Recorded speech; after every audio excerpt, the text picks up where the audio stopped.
আমরা আমাদের নিজস্ব জেনারিক টাইপের ক্লাস তৈরি করতে পারি।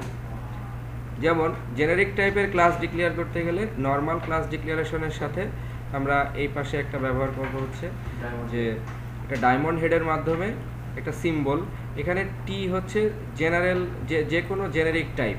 এটা টি অ্যাকচুয়ালি কোনো টাইপ না, এটা যে কোনো জেনারিক টাইপ।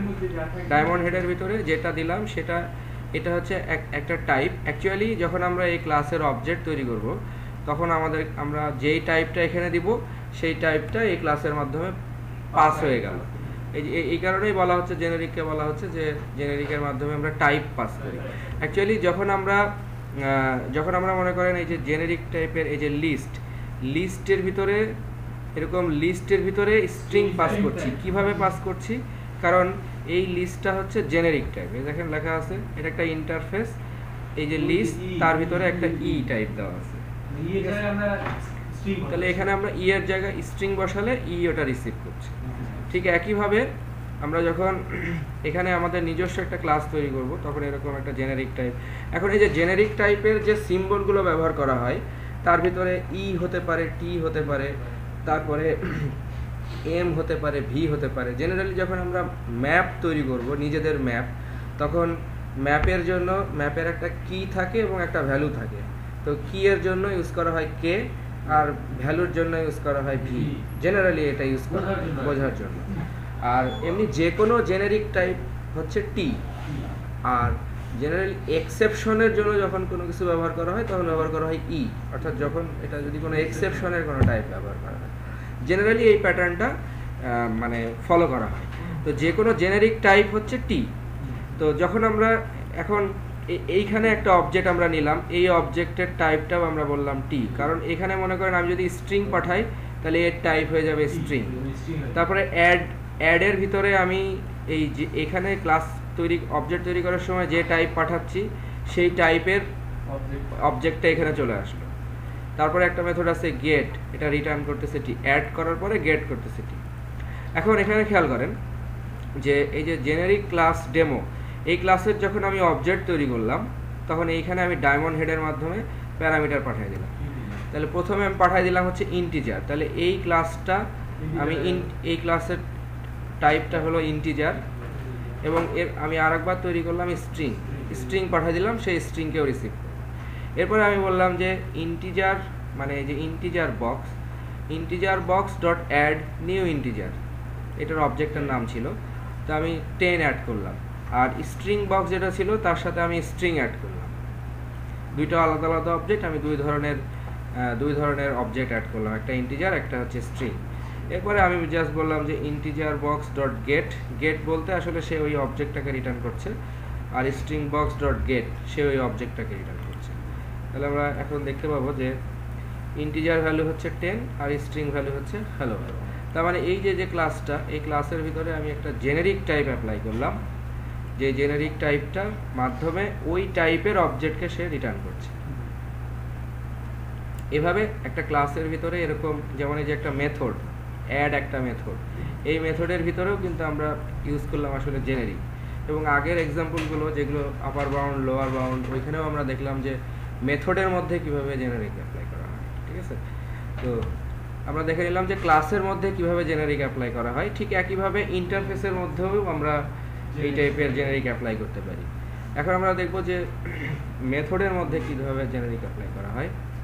যেমন এখানে একটা আমরা বললাম যে এখানে এই ক্লাসটা জেনারিক টাইপ না, বাট এই ক্লাসের ভিতরে যে মেথডটা আছে প্রিন্টারে, এই প্রিন্টারে মেথডটা আবার একটা জেনারিক টাইপ।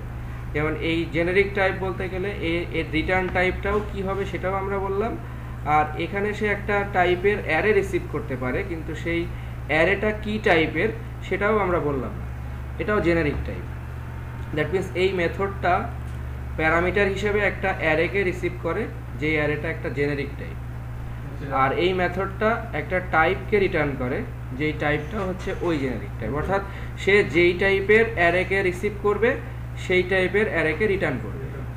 ঠিক আছে, তো ভিতরে আমরা একটা অ্যাডভান্স ফর লুপ চালালাম যে এই অ্যারেটা, আর এই পাশে কি হবে আমরা জানি যে অ্যাডভান্স ফর লুপের মধ্যে ডান পাশে যেই টাইপের কালেকশন থাকে, বাম পাশে সেই টাইপের একটা ভেরিয়েবল থাকে। তো এটার টাইপটা কি? জেনেরিক ই। সুতরাং জেনেরিক ই। এরপরে আমরা জাস্ট ওই ভ্যালুগুলোকে এই লুপের মাধ্যমে প্রিন্ট দিলাম। এখন আমরা দেখি যে মেইন মেথডের মধ্যে এখানে তিন ধরনের তিনটে অ্যারে তৈরি করা হলো। একটা হচ্ছে ইন্টিজার টাইপের, একটা ডাবল টাইপের এবং একটা ক্যারেক্টার টাইপের। তো ইন্টিজার অ্যারে, ডাবল অ্যারে এবং ক্যারেক্টার অ্যারে। এরপরে আমরা বললাম যে এই লাইনের মাধ্যমে এটাকে প্রিন্ট দিলাম, দিয়ে আমরা এখানে ইন্টিজার অ্যারেকে পাঠিয়ে দিলাম। তো ইন্টিজার অ্যারে, যেহেতু মেথডটার নাম ছিল হচ্ছে কি প্রিন্ট অ্যারে, প্রিন্ট অ্যারের ভিতরে আমরা একটা ইন্টিজার অ্যারেকে পাঠিয়ে দিলাম। তাহলে এই ই হয়ে গেল এখন ইন্টিজার, সে তখন এটাকে ইন্টিজারে রিটার্ন করবে। তারপরে যখন আমরা এখানে পাঠিয়ে দিলাম হচ্ছে ডাবল, তখন এইটা ই টাইপটা হয়ে গেল ডাবল, তখন সে ডাবলকে, দ্যাট মিনস যখন আমি যে টাইপ পাঠাচ্ছি, এমনি জেনারেলি ওই টাইপগুলোকে নিয়ে কাজ করতে গেলে এখানে আমাদের কি করতে হতো, আবার কাস্টিং করতে হতো। কিন্তু এটা যেহেতু জেনারিক টাইপ, সুতরাং এখানে আর কোনো কাস্টিংয়ের প্রয়োজন হচ্ছে না। এক্ষেত্রে আমি ইন্টিজার অ্যারে পাঠাতে পারছি, ডাবল অ্যারে পাঠাতে পারছি এবং 4 অ্যারে পাঠাতে পারছি। সব ক্ষেত্রেই সে এই লুপটা কি করতে পারবে, ওই নির্দিষ্ট টাইপের ভ্যালুগুলোকে এক্সিকিউট করবে এবং সেই টাইপের জিনিসটাকে রিটার্ন করবে। আমরা দেখি,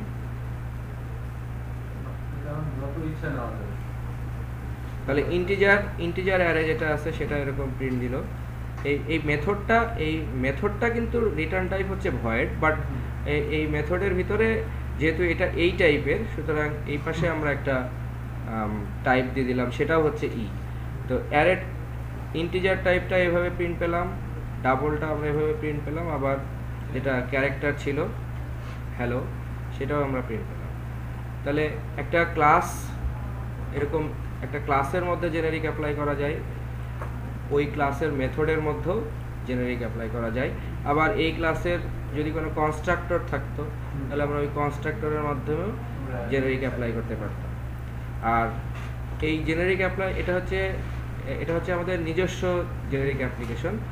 আর যখন আমরা হচ্ছে ওই বিভিন্ন ইউজ দেখব, যখন ওরকম ওয়াইল্ড কার্ড, বিভিন্ন জায়গায় আমরা ওয়াইল্ড কার্ডের ব্যবহার দেখব, সেক্ষেত্রে ওয়াইল্ড কার্ডটা ম্যাক্সিমাম ক্ষেত্রে এরকম আনবাউন্ড থাকতে পারে, আবার বাউন্ডেড থাকতে পারে। বাউন্ডেডের ভিতরে আবার হচ্ছে আপার বাউন্ডেড এবং লোয়ার বাউন্ডেড থাকতে পারে।